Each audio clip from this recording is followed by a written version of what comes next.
Brace yourself. Today's video might get a little cheesy.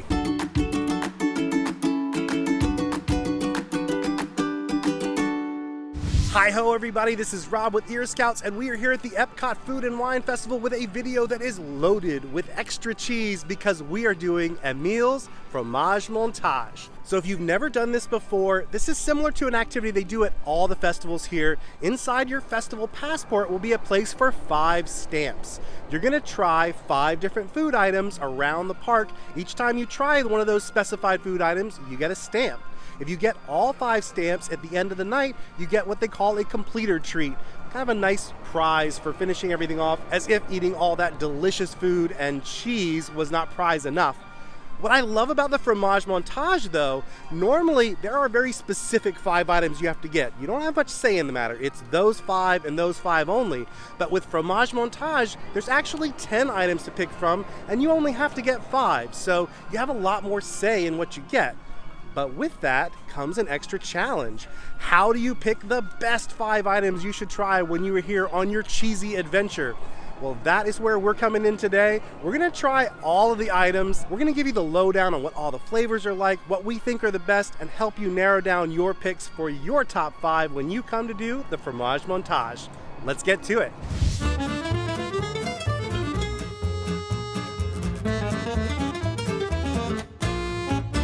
Before we start eating though, I wanted to show this little guy off. So at all of these festivals, you can get these really cool gift cards that sort of come on a wristlet. What's great about these is, number one, you can kind of set your budget for the festival. You can just load this up and that's what you're gonna spend on food items.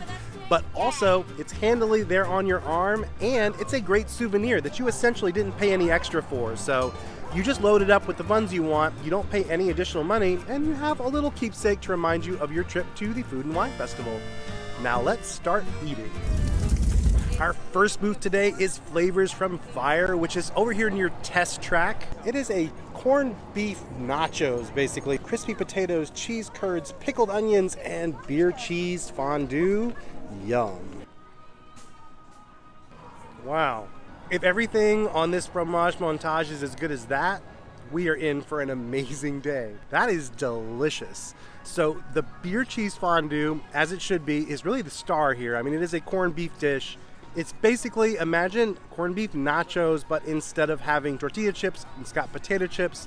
And instead of nacho cheese, you've got a beer cheese fondue. And the beer cheese is just singing in this one. I mean, you can taste the beer in there. A lot of times they'll just call something beer cheese, and I'm sure there's beer in it, but you don't really taste the beer flavor. Here, it is equal parts, tasting the beer, tasting the cheese, and it is delicious. It pairs perfectly with the pickled onion and the potato chip, and the corned beef really makes it substantial. This one's gonna be tough to beat. Well, these storm clouds are rolling in. We might have to be taking some cover from the rain in a little bit. We are continuing our queso tour with Canada. We're gonna be trying the Canadian cheddar and bacon soup. This is served with a pretzel roll. This is actually something you can get all year round at Le Cellier, which is the extremely popular table service restaurant here in Canada. They're also offering the Le Cellier wild mushroom beef filet mignon, which is an item that is also very popular at Le Cellier all year round. So this is kind of a great way to try out the best items from Le Cellier in a small form factor and at a much smaller price. Quick side note, this is the craziest thing about Orlando. Like just moments ago, I showed it to you, there were like these dark, ominous clouds in the sky, and now it's blue and sunny again. So you just never know with Orlando. It's always keeping you on your toes weather-wise. But we're good for now. We're trying the Canadian beer cheese soup from Le Cellier. I've actually had this before. This is not gonna be a big surprise. It is delicious. I know I love it, but let's try the festival version and make sure it holds up to the original. The correct way to eat beer cheese soup from Le Cellier is with the pretzel roll.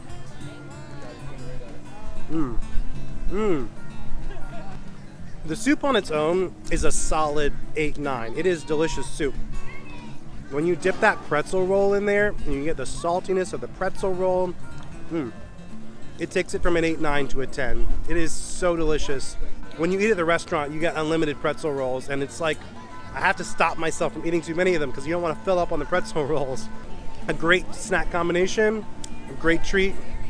This is definitely one to consider, especially if you've never been to Le Cellier. Well, it seems appropriate on a day when we are stuffing ourselves with cheese that we should eat some bread that is stuffed with cheese. This is the Palleted Queijo, which is actually a very popular dish over at Magic Kingdom. It is a secret menu item at Skipper Canteen. I'm curious to see how this one compares with that one. I'm also kind of wondering if it's maybe even just the same recipe. They just brought it over here. Let's dig in and find out. Off the bat, these look to me to be bigger than the ones from Skipper Canteen, at least if my memory serves correctly. So I'm thinking these are going to be different.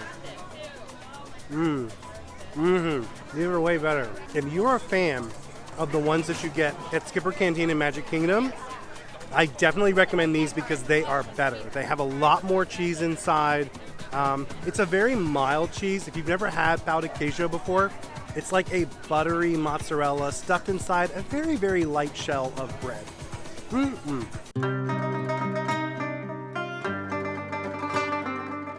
Time to find out if Greece is any gooder or if Brazil was better. I've got a lot more where that came from, so prepare yourself. This one is Griddled Cheese with pistachios and honey.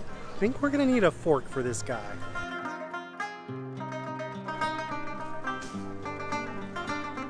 That's lovely. If you're one of those people that when you dig into the mac and cheese, you really want that brown, crispy cheese on the top, that's your favorite part, you are gonna love this dish. This one is coated in a nice honey, so that kind of gives it a little sweetness to balance out the saltiness of the cheese. And then there's some pistachios on there, which don't add a whole lot of flavor. It's a very subtle additional flavor, but it gives it texture with that extra crunch. We have made it to the American Adventure Pavilion, which is halfway through the World Showcase, and we are about halfway through the Fromage Montage. I gotta say, this is gonna be tough to pick because everything has been really delicious so far. Yesterday we were here just kind of trying more random stuff from around the festival. We didn't do any Fromage Montage stuff, and it was fine. There were a few standouts, but today, Fromage Montage is killing it, y'all. This is some of the best food at this festival, so I'm really glad that they picked such good stuff to be part of this thing because lots of people are going to try this, and for a lot of people this is going to be the only thing they try. They just do whatever this special stroll activity is, like the cookie stroll or the Fromage Montage, and that's all they do for the festival. So what I'm really glad about is they're going to get some delicious food if they do that for this one. Next stop is Germany, where there are going to be not one, not two, not three, 4 different things for us to try in one pavilion. At the Germany booth itself, there's going to be a cheese and noodle dish we're going to taste. And then at the Alps, which has its own booth, there are going to be 3 different melted raclette dishes.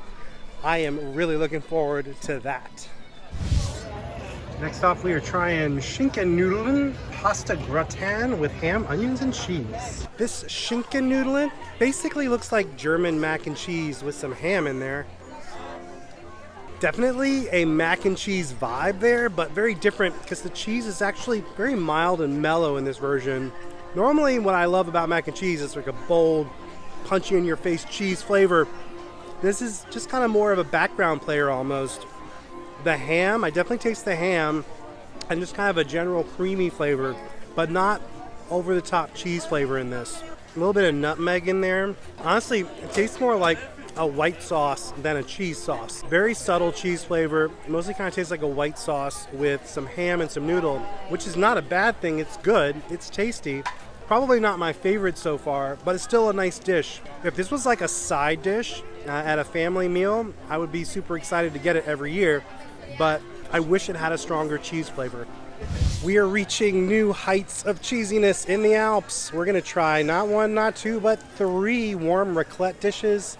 We're going to do the Warmraclette Swiss cheese with alpine honey, baby potatoes, cornichons, and a baguette. Also, the Warmraclette Swiss cheese with Riesling poached pears, red wine braised figs, candied pecans, honey, and cranberry toast. I did confirm with a cast member, the only difference between the ham version and the non-ham version is it doesn't have ham. It's only 50 cents more for the ham version, so if you're not opposed to ham, that's probably a better value. But I do like that they have an option for vegetarians, which is nice. I'm gonna start with dessert because we've been eating so much savory. I'm really looking forward to a taste of something sweet. I have made a hearty bite with everything there. We got the fig on there, we got the cheese, we got the pear. Fair warning, if you are not a fan of stinky cheese, man, this is some bold, stinky cheese. Unlike the Germany Pavilion, where the cheese was a very mild, mellow flavor, this is bold, and you can smell it. I mean, as you're coming into this pavilion, you can smell that cheese. So this is a bold raclette flavor. The flavor of it all together, though, the sweet one, I think I'm going to describe it as stinky cheese Christmas. It has a really Christmassy flavor from the fig and the pear. It tastes like the holidays to me. But then there is that punch of raclette, which is it is a bold cheese. So if you've never had raclette, probably most people would describe the smell as like feet. I know that doesn't sound very appetizing, but it's a little bit of a kind of a stinky foot smelling cheese, but it's a nice flavor. I like raclette. I think it tastes nice. I don't love how it smells, but I do like how it tastes. And I like it paired with the sweeter flavors, but this is definitely not for everybody. So I think you know who you are. If you like stinky cheese, you're gonna dig this. And if you're one of those people who's like, no thank you, this is gonna be a strong pass for you. All right, now for the savory version, we are trying it. We got a little bit of everything on there. There's some cornichon, there's some purple roasted potato, there's the ham, and of course, the raclette. Let's see how this all goes together. It's on like a nice little toasty baguette. How you feel about this dish is gonna depend entirely on how you feel about raclette, because it's definitely, that is the big flavor you get. I think even if you put a teeny bit of that raclette, it's going to be the flavor that comes through. The ham is definitely present there too, though. It's a nice salty ham, a little on the chewy side. I used to live in Virginia, and country ham was very popular there. This kind of reminds me of country ham that you get in Virginia. Very, very salty, which works well with this cheese because this cheese actually isn't an overly salty flavor. A lot of cheese is really salty. This one is a little more funky and mellow. I'm not feeling the potato on this. I think maybe you would do the cheese with the potato or the baguette. I feel like it's a little bit too much starch overload when you put it all together. The cornichon, honestly, it just kind of disappeared. I tasted just a little hint of it there for a second, but the flavors of the ham and the stinky cheese kind of overpower everything else. Time for the vegetarian variation. It really loses something without that ham. Again, I would not put the potato and the bread together in the same bite. I did it just because that's how it comes. I figured I should try it all together. You just get a very little bit of cornichon with this, so I just put a tiny bit because if you were going to have it with every bite, you'd have to have a very small amount of it. But of the three of these, trying all three, I think the fig is the winner. I also like it because everything we've been having, with the exception of Greece, was like a combo of sweet and savory. But most of the things we've been having have been savory, and I really enjoyed having a little bit of sweetness thrown in there with the fig and the pear. So it's pretty tasty.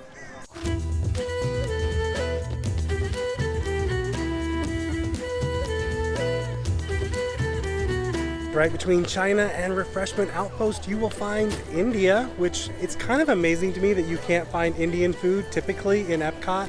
It's just a world of flavors here, but India is often not represented. We're gonna start out with a mango lassi. This is obviously not part of Emile's Fromage Montage, but I just kind of wanted something refreshing, and mango lassi with some chai liqueur sounded delightful.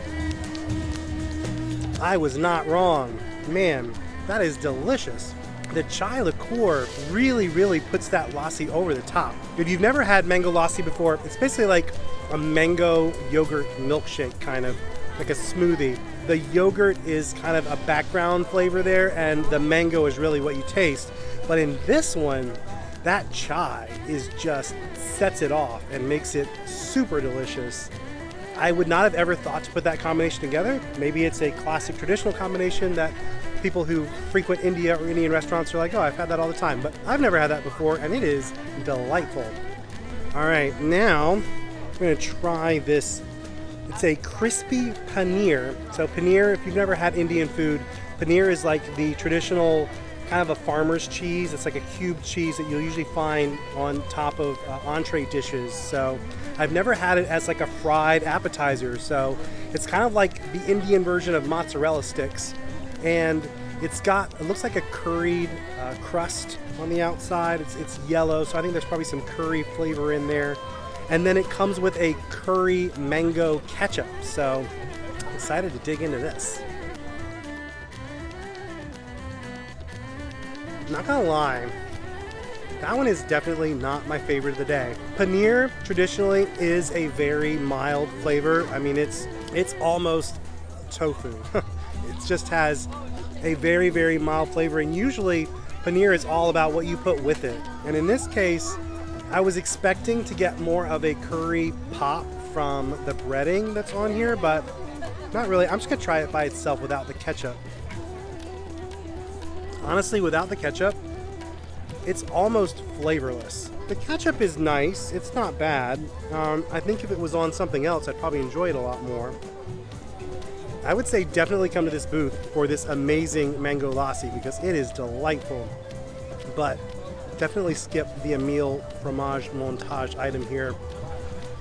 It's just not that great. You're definitely going to get better things from the other booths. Well, we just have one last stop left on Emile's Fromage Montage before we can get our completer treat. And that last stop is the Saucy Swanky Swine, or Swanky Saucy Swine.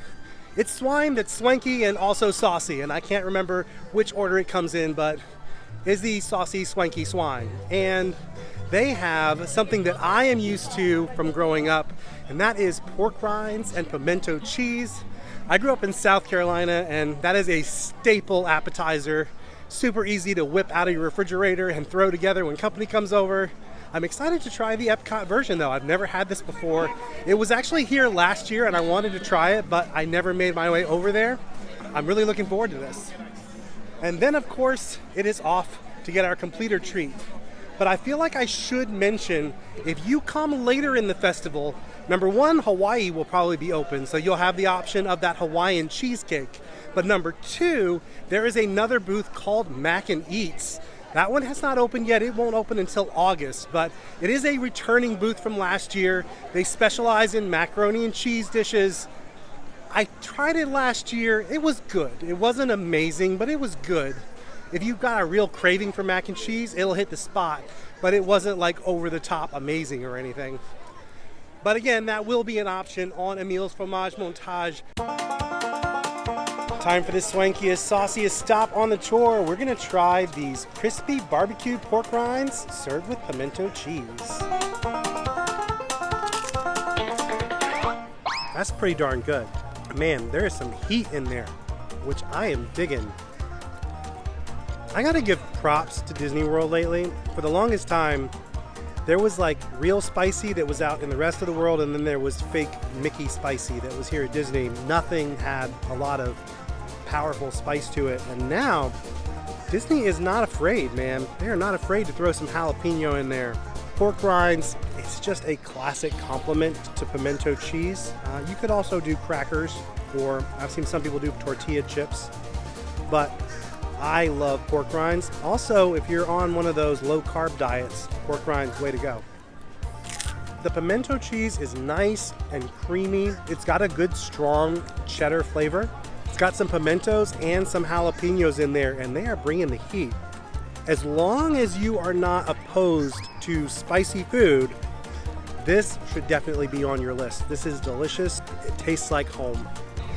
Time for our final treat of the day, the redemption treat. It is a strawberry and cheesecake soft serve swirl with a little piece of cheesecake on top. It is served in a souvenir glass. It's not glass, of course, it's plastic, but it is lovely. That's nice. It's very simple. It's exactly what you would expect it to taste like. The strawberry's a little on the artificial strawberry side, so if you're not a fan of that, you're probably not going to dig this, but it's almost more like strawberry candy than sort of like a real strawberry flavor, but it is delicious and refreshing. In this Orlando heat, it is exactly what I want to eat right now, so I'm down with it. I love that it comes with this little souvenir cup so that you can fondulely remember your adventure on the Fromage Montage. I promise, that is the last bad cheese pun of this video. No more bad cheese puns, we're done. We have eaten all the cheese, and now it is time to name our top 5. Obviously everyone's palate's a little bit different, but my top 5 favorites were, coming in at number 5 was that raclette with the fig and the pear. I honestly think this is probably going to be knocked out of that position by the passion fruit cheesecake when Hawaii opens, but I really wanted to have a good sweet option on the list, and I think that one fit the bill the best. It definitely had kind of homey, Thanksgiving-y, Christmassy kind of flavors in there. It was like the stinky cheese of Christmas, and it was delightful. Coming in at number 4 is the beer cheese soup from Canada. That one is a classic, and if you've never had it before, if you've never been to Le Cellier, you owe it to yourself to try that. Honestly, I think it would be higher on the list if it weren't for the fact that you can get that all year round. So I knocked it a couple points for that because it's not super special to the festival. Coming in at number 3 was the Griddled Cheese from Greece. I liked that that had a little bit of sweetness, but I also like the bold cheesy flavor. I am a super big fan of burnt crispy cheese on the top of dishes, and that's basically what that entire dish is. So I love that option. Number 2 on my list, and this was a close one between 2 and number 1. Number 2 on my list was the pork rinds with the pimento cheese. I'm not going to give it number 1 because I feel like here in this area of the country, you can kind of find that in a lot of places. It's not super exotic, but it is a delicious flavor and it is a very good version of that dish. So I'm going to give that a number 2. My number 1 pick, I said at the beginning of this video, this is going to be tough to beat. It was tough to beat. It was impossible to beat. It was the best thing I tasted today. That smoked corned beef with the beer cheese fondue. Holy cow, was that great. I definitely think you should add that to your list, especially if you're a fan of beer cheese sauce or beer cheese fondue or beer cheese soup. If you're a fan of those kind of flavors, that one is just heaven. If you enjoyed this little adventure, we have got another video coming out all about the Wine and Food Festival. We're going to teach you how to use Disney Genie Plus to maximize your festival day, because when you're here, you don't want to miss all those great rides like Remy, Frozen, Test Track, and of course, the new Guardians of the Galaxy ride. We're going to show you how to fit all that into your Epcot day, so if you want to see that video, be sure to subscribe to our channel and ring that bell, so then you'll be notified when that new video comes out. Until next time, don't forget to think happy thoughts, everybody. We'll see you again real soon.